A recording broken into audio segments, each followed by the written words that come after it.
நீங்கள் பார்த்துக் கொண்டிருப்பது உங்கள் விஜய்.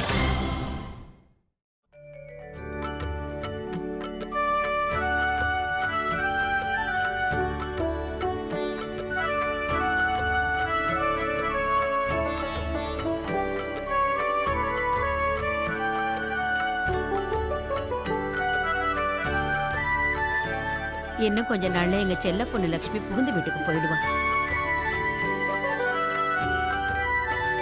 ஆண்டவா, சந்தோஷமா நல்லபடியா இந்த கல்யாணம் நடக்கிறதுக்கு ஆசீர்வாதம் பண்ணுங்க.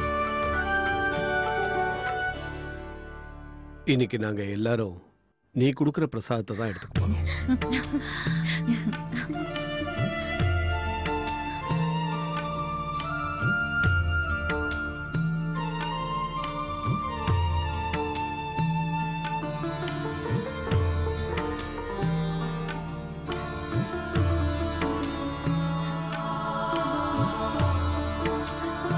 லட்சுமி, இன்னைக்கு உன்னோட வாழ்க்கையில ரொம்ப சந்தோஷமான நாள்.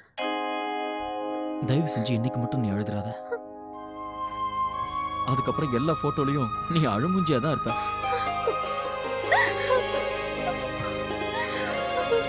அழாத.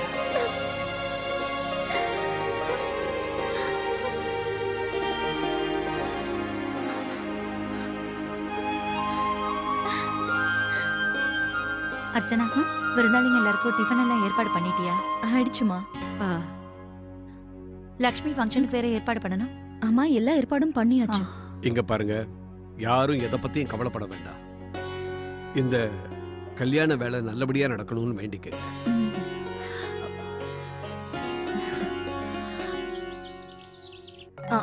தனம் அக்கா, எல்லாரும் இங்க டிஃபன் சாப்பிட்டாங்களா? சாப்பிட்டாங்கக்கா. தேவையான பொருள் எல்லாம் வந்துச்சா இல்லையா? ஏன் இவ்வளவு பொறுமையா வேலை செய்யறீங்க? கொஞ்சம் வேகமாகட்டும், இல்லைன்னா ஒரு வேலையும் நடக்காது. முதல்ல இந்த காஃபி டேபிள் இங்க இருந்து எடுங்க. விருந்தாளிங்க வந்தாங்கன்னா அவங்களுக்கு ரொம்ப இடைஞ்சலா இருக்கும். எடுங்க சீக்கிரம். கார்த்திக், நீங்க இப்படி நடக்காம உட்காந்துக்கோங்க. நான் உட்காந்தேன்னா அப்புறம் யாரும் வேலை செய்ய மாட்டாங்க. நீ போய் மத்த ஏற்பாடெல்லாம் கவனி. நான் கவனிக்கிறேன், நீங்க உட்காருங்க.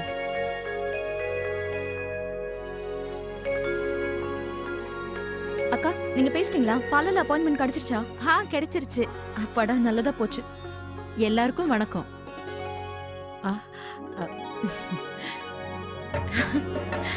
சம்பந்திய பாவா, வணக்கம். வணக்கம். வாங்க வாங்க. வணக்கம். வாங்க சம்பந்தி, வாங்க. வணக்கம்.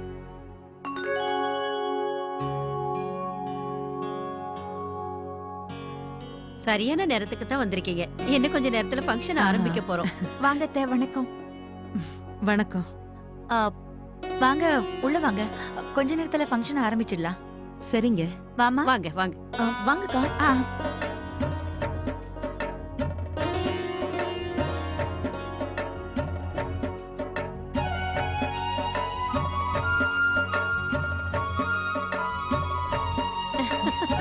கொஞ்சம் தண்ணி ஊத்துங்க. நந்தினி மோகன் கல்யாணத்தப்போ நீங்க இந்த மாதிரி ஏற்பாடு எதுவும் செய்யலையே? அது ருக்மணி, நீங்களும் வந்து இத கொஞ்சம் அர்ச்சனைங்க. சரிங்க. வாங்க வாங்க. அர்ச்சனா.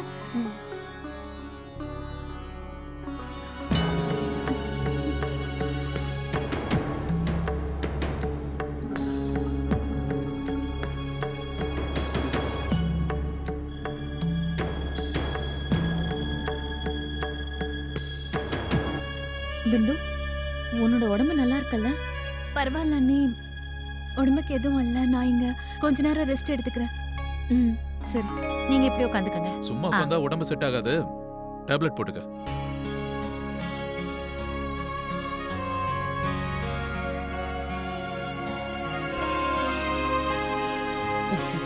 நைட்டும் நீ டேப்லெட் எடுத்துக்கல, மார்னிங்கும் எடுத்துக்கல.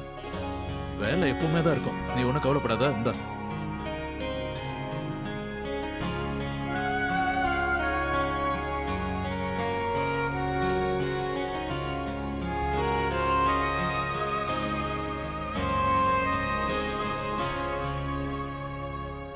தனம், தண்ணி கொடு.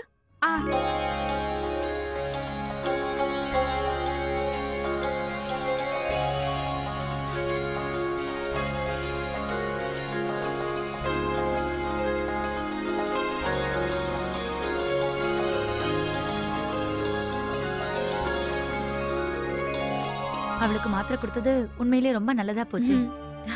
இந்த மாதிரி நேரத்துல யாரா இருந்தாலும் அஜாக்கிரதையா இருக்க கூடாது. இதுல இன்னொரு நல்ல விஷயம் என்ன தெரியுமா? கல்யாண நேரத்துல கர்ப்பமா ஒரு பொண்ணு வீட்டுல இருக்கிறது ரொம்ப நல்ல சகுனம்னு தான் எல்லாரும் சொல்லுவாங்க.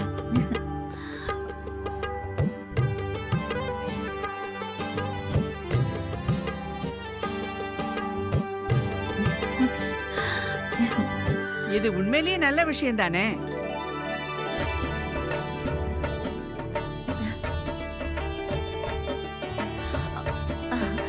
இவங்க எப்ப வந்தாங்க?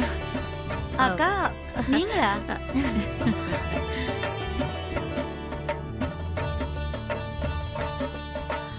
வாங்க வாங்க.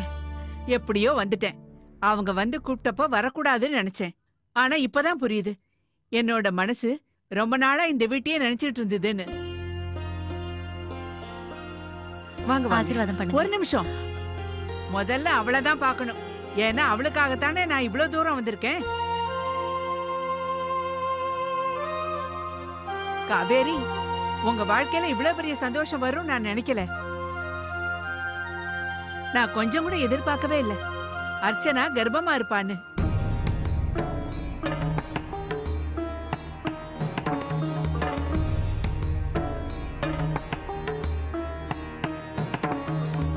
என்னோட ஆசையை அந்த கடவுள் இன்னைக்கு நிறைவேற்றிட்டாரு.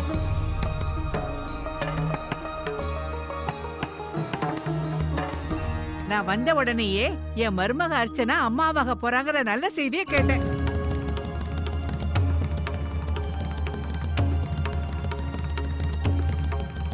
அது வந்து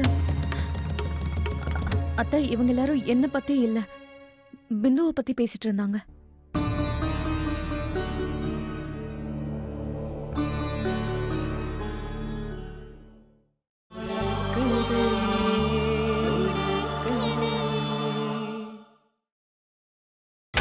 நீங்கள் பார்த்துக் கொண்டிருப்பது உங்கள் விஜய். நல்லா இரு. ஆனா நான் நீதான் கர்ப்பமா இருக்கேன்னு நினைச்சுக்கிட்டேன். அதான் ரொம்ப சந்தோஷப்பட்டேன். எனக்கு தெரியும் உன் கூட இருக்கிறவங்களுக்கெல்லாம் இது சுத்தமா பிடிக்காது இல்ல.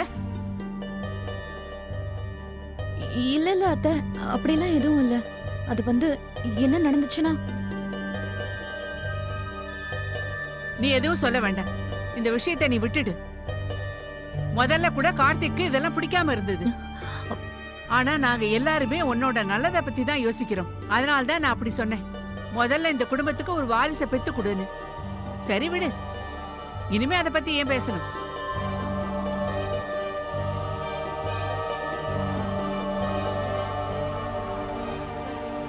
அத்தை,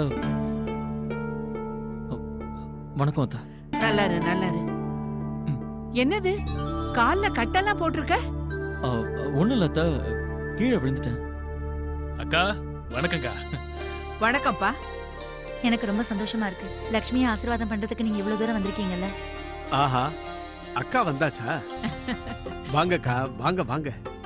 நாங்க ரொம்ப கொடுத்து வச்சவங்க, அதான் நீங்க கரெக்டா வந்துட்டீங்க. இது என் சின்ன தம்பி பொண்ணோட கல்யாணம் இல்ல. நான் வராம இருந்தா எப்படி?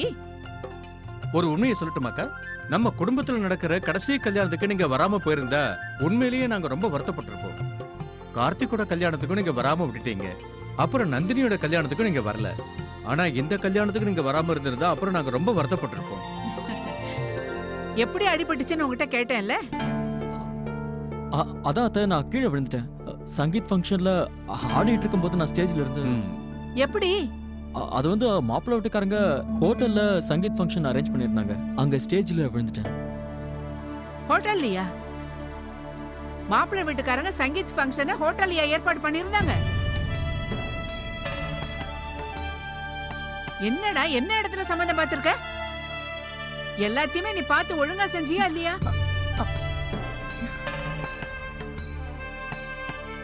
நீங்க சொல்ற பேச்ச மட்டும் இல்ல, நான் சொல்றதே கேக்குறது இல்ல. பெரியவங்க மேல இவங்களுக்கு கொஞ்சம் கூட மரியாதையே இல்ல. ஏன்பா, நீ என்ன விட பெரியவனா? வயசுல நான் உன்னை விட 15 வயசு பெரியவ. உறவுப்படி பார்த்தா நீ பெரியவனா இருக்கலாம். ஆனா நீ வளர்ந்தது என்னோட மடியில. நீயும் எனக்கு புள்ள மாதிரி தான். இங்க பாருங்க, இவங்க தான் நந்தினியோட மாமியார் ருக்மணி. வணக்கம். வணக்கம்மா. அத்தை, நீங்க எல்லாரையும் விசாரிச்சிட்டீங்க. ஆனா கல்யாண பொண்ணு எப்படி இருக்கா என்னன்னு கூட விசாரிக்கல. தங்க குட்டி, உன்னை பாக்கணுங்கிறதுக்காக தான் நான் அவ்வளவு தூரத்துல இருந்து வந்திருக்கேன். நீ வேணா பாரு, சம்பிரதாயப்படி சடங்கெல்லாம் செஞ்சு உன் கல்யாணத்தை நடத்த போறேன். லக்ஷ்மியோட கல்யாண ஏற்பாடெல்லாம் ரொம்ப நல்லாவே பண்ணிருக்காங்க. இது நல்ல விஷயம் தானே?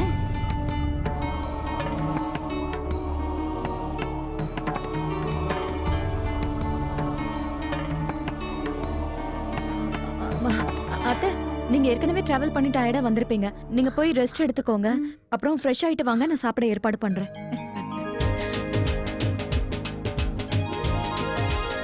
இதோ அவங்களும் வந்தாச்சு. இந்த டோல் வாசிக்கிறவங்க வரலனா கல்யாண கலைய வராதே நானே யோசிச்சுட்டு இருந்தேன்.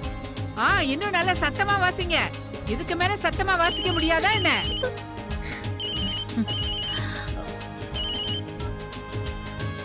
என்ன அர்ச்சனாவோட பிறந்த வீட்டுக்கு அனுப்புங்க. ஏன்னா போன தடவை அவங்க என்ன நல்லா பாத்துக்கிட்டாங்க. எதுக்கா இப்ப அங்க போகணும்னு நினைக்கிறேன்? இங்க இருக்கிறவங்க உன்னை ஒழுங்கா பாத்துக்கலன்னு உனக்கு தோணுதா என்ன? நீ அங்க போனேன்னா தேவையில்லாம அவ பிறந்த விட்டு ஆளுங்களையும் தொல்லை பண்ணிட்டு இருப்பேன். போன முறை நான் இங்க இருந்திருந்தேன்னா உன்னை அங்க அனுப்பியிருக்கவே மாட்டேன். ஹலோ அர்ச்சனா. வந்தனா, ஹலோ வந்தனா, நீ பேசுறது சரியா கேக்கல. இங்க டோல் வாசிக்கிறாங்க. வந்தனா, எனக்கு எதுவுமே கேக்கல. நீங்க சீக்கிரமா வந்துருங்க, சரியா? நான் வச்சிடுறேன். அட, அங்க சத்தம் ரொம்ப அதிகமா இருந்ததுனால எதுவும் கேட்கல. ஏதாவது முக்கியமான வேலை இருக்கான்னு கேட்கலான்னு நினைச்சேன். ஆமாமா, சரிங்கண்ணா. நான் சொன்ன மாதிரி பண்ணிருப்பேன். இதங்க வச்சிரு. சரிங்கண்ணா. ஸ்வீட்ஸ்லாம் வந்தாச்சு, அப்புறம் ட்ரை ஃப்ரூட்ஸும் வந்தாச்சு. வேற ஏதாவது வேணுமா? இல்ல எல்லாம் சரியா இருக்கு. லக்ஷ்மிக்கு கொடுக்க வேண்டிய பொருளும் எடுத்து வச்சாச்சு. சூரியக்கண்ணா, நீ ஒரு வேலை பண்ணு. ஹோட்டலுக்கு ஃபோன் பண்ணி மேனேஜர் சார் கிட்ட பேசு. கல்யாண ஏற்பாடெல்லாம் கரெக்டா இருக்கான்னு ஒரு முறை கேட்டுக்க. சரிங்கப்பா.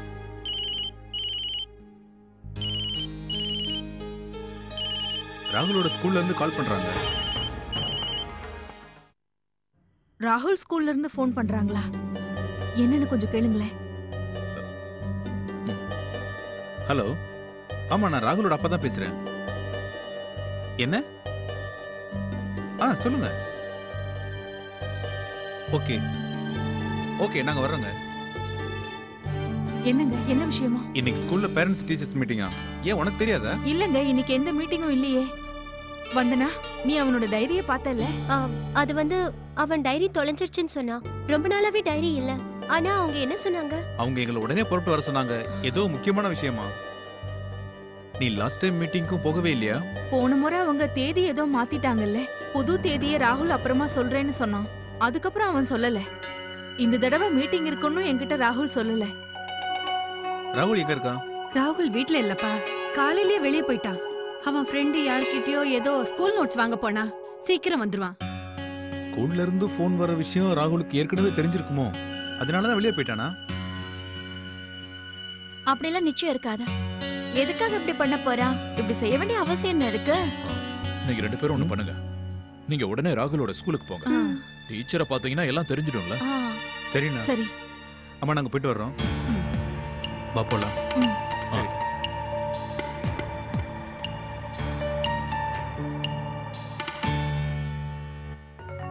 அத்தை, உங்க பொருள் எல்லாத்தையுமே அலமாரிக்குள்ள எடுத்து வச்சிட்டேன். ஏதாவது வேணும்னா என்ன அவசியம் கூப்பிடுங்க. காவேரி, சொல்லுங்க. நந்தினி இன்னும் பிறந்த வீட்டுல தான் இருக்காளா? அவ புருஷனும் அவளும் இன்னும் ஒண்ணு சேரலையா? அதெல்லாம் ஒண்ணு இல்ல. அவங்க எப்பவும் சேர்ந்துட்டாங்க. கார்த்திக்கும் அர்ச்சனாவும் அவங்க கிட்ட பேசி அவங்களுக்குள்ள பிரச்சனையை தீர்த்து வச்சுட்டாங்க. ஆமாக்கா, இப்போ லக்ஷ்மி கல்யாணம் இல்லையா? அதனாலதான் நந்தினி இங்க வந்திருக்கா. இப்ப அவ புருஷன் கூட சந்தோஷமா தான் இருக்கா. கடவுள் அருளால எல்லாரும் சந்தோஷமா இருக்கணும். சரி சரி, நீங்க கொஞ்ச நேரம் ரெஸ்ட் எடுத்துட்டு தயாராயிடுங்க. இன்னும் கொஞ்ச நேரத்துல கீழே ஃபங்க்ஷன் ஆரம்பிக்க போறோம்.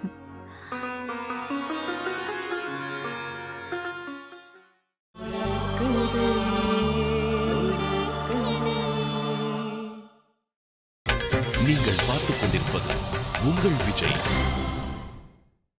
மாஸ்டர், பிளவுசஸ் ரெடி ஆயிடுச்சுனா கொண்டு வந்துருங்களேன். இங்க பாருங்க, ரொம்ப அவசியம். பேக் பண்ணி வேற வைக்கணும். இல்ல யார்கிட்டயாவது அனுப்பி விடுங்க. ஓகே. அதெல்லாம் சரி. ஆமா அர்ச்சனா, கொஞ்சம் இங்க வா. என்னோட ரூம்ல இருக்கிற ஏசில இருந்து ரொம்ப சத்தம் வருது.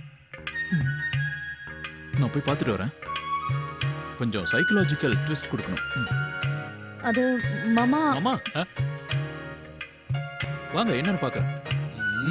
நீங்க வாங்க. என்ன ப்ராப்ளமா இருந்தாலும் நான் பாத்துக்கிறேன். பூ 2 முழம்.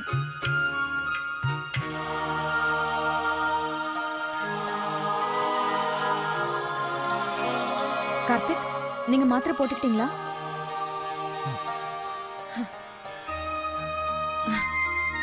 அதனாலதான் நான் மாத்திரைய உங்க பாக்கெட்ல போட்டு வச்சிருந்தேன். அப்பதானே மறக்காம டைமுக்கு சாப்பிட முடியும். இந்தாங்க. ஏற்கனவே நான் நிறைய வேலை பண்ண வேண்டியிருக்கு. அதுல எங்கேயாவது நான் மறந்துட்டேனா? நான் சாப்பிட்டுக்கிறேன். அப்புறம் கார்த்திக், அத்தை கிட்ட எதுவும் சொல்ல விடாம ஏன் என்ன தடுத்தீங்க? நான் எனக்கு மிஸ்கேரேஜ் ஆனதை பத்தி சொல்லிருப்பேன்ல. அப்ப உங்களை அவங்க தப்பா எடுத்துக்க மாட்டாங்கல்ல? It's okay Archana. அவங்க என்னை பத்தி என்ன வேணாலும் நினைச்சிட்டு போட்டோம். அவங்க நேச்சரை பத்தி உனக்கு தெரியும்ல. அவங்களுக்கு மட்டும் இது தெரிஞ்சதுன்னா அவங்க கண்டுபிடி பேசிட்டு போயிடுவாங்க. அப்புறம் எல்லாருமே வருத்தப்படணும். ஆனா கார்த்திக், வேற யார் மூலமாவது அவங்களுக்கு தெரிய வந்தா அதுக்கு பதிலா நாமளே அவங்க கிட்ட சொல்லிடலாம்ல. முதல்ல இதை பத்தி பேசவே எனக்கு ஒரு மாதிரியா இருக்கும். என் மேலதான் எல்லா தப்பும் இருக்குன்னு எனக்கு தோணும். ஆனா நான் இப்ப எல்லாத்தையும் அக்செப்ட் பண்ணிக்கிட்டேன். எனக்கு தெரியும் நடந்ததை என்னைக்குமே யாராலையும் மாத்த முடியாதுன்னு. இல்ல அர்ச்சனா, இது நமக்குள்ள இருக்கிற பர்சனல். இது நமக்குள்ளேயே இருக்க விட. எனக்கு தெரியும் கார்த்திக். ஆனா இப்ப பாருங்களேன், அத்தை எல்லாத்தையும் மறந்துட்டு இங்க நம்ம சந்தோஷத்துல கலந்துக்க வந்திருக்காங்க. அப்படி இருக்கும்போது நம்ம அவங்க கிட்ட ஏன் உண்மையை சொல்லக்கூடாது? வீட்டுல எல்லாருக்கும் உண்மை தெரியும். பின்னாடி அவங்களுக்கும் தெரிய வந்ததுன்னா ரொம்ப வருத்தப்படுவாங்க. அர்ச்சனா ப்ளீஸ், நான் தான் வேண்டான்னு சொல்றேன்ல. அதுவும் இல்லாம வீட்டுக்கு வேற நிறைய கெஸ்ட் எல்லாம் வந்திருக்காங்க. இந்த விஷயத்தை நீ இதோட விட்டுரு. நாம இதை பத்தி அப்புறம் பேசலாம். ஓகே? எல்லாருக்கும் வணக்கம். சங்கரி பெரியம்மா. அட, வீடு புறவும் ஒரே கூட்டமா இருக்கு. என்ன அதுக்குள்ள விருந்தாளிங்கெல்லாம் வந்துட்டாங்களா? ஆமாம் பெரியம்மா, வந்துட்டாங்க. தம்பி கார்த்திக், உன் காலை கொஞ்சம் நல்லா பாத்துக்கப்பா. நாளைக்கு கல்யாண வேலை அது இதுன்னு எங்கேயுமே சுத்தாத. சரி. மாப்பிள்ளை வீட்டுல கொடுக்க வேண்டிய தட்டு தயாரா இருக்கா? சரி வா.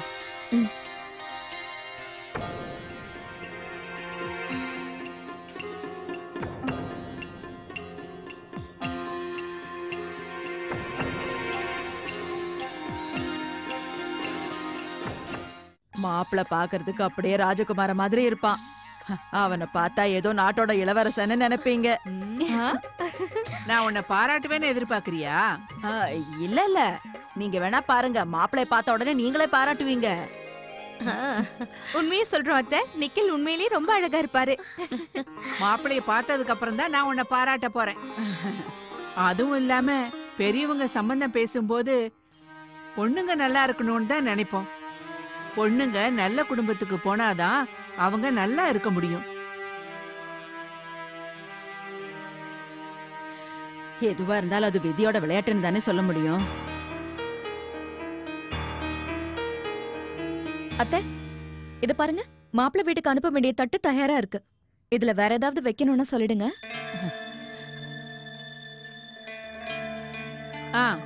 ரொம்ப நல்லா இருக்கு. இது மேல சிகப்பு துணியை போட்டுருங்க. அர்ச்சனா, இந்தாம்மா. இந்தா.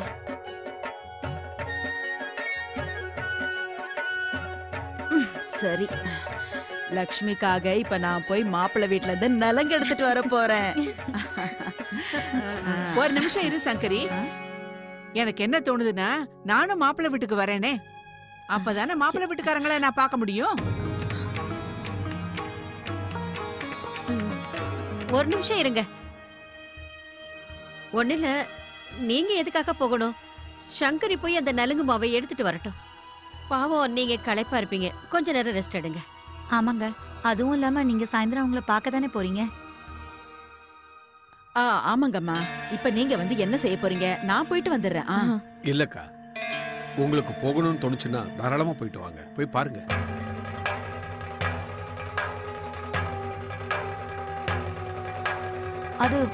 அதுக்கு இல்ல மாமா. இந்த பொருளை எல்லாம் அக்கா கொண்டு போய் மாப்பிள்ளை வீட்டுல கொடுக்கட்டும். அதான் நல்லா இருக்கும். அவங்களே போயிட்டு வரட்டும். போமா அர்ச்சனா, இதெல்லாம் வண்டியில எடுத்து வைக்க சொன்ன. சரி, கொடுங்க.